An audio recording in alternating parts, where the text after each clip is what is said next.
Buonasera, ben ritrovati con l'informazione flash di New Sicilia e di seguito i titoli più importanti del pomeriggio. In apertura il sit-in del deputato alla Camera di Italia Viva Davide Faraone davanti a Palazzo d'Orleanza a Palermo e le accuse contro la Regione in merito alla crisi idrica nell'isola. Non è tardata ad arrivare la risposta del sindaco La Galla, il presidente Schifani ha deciso invece di non commentare.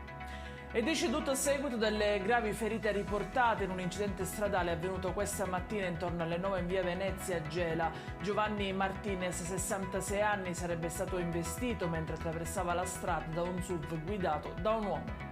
A Palermo un 19enne è rimasto infilzato in una ringhiera nel tentativo di crearsi una scorciatoia per tornare nella casa vacanza in cui alloggiava. È successo la scorsa notte in via Filippo Patti, nella zona del Castello a Mare.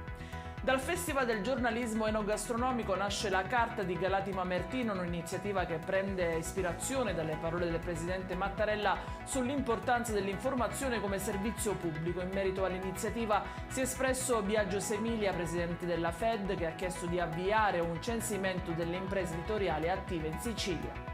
È in chiusura il meteo, domani ancora un'altra domenica con temperature estive, si toccheranno massime di 28 gradi, cieli sereni a tratti nuvolosi, diramata una preallerta arancione per rischio incendi.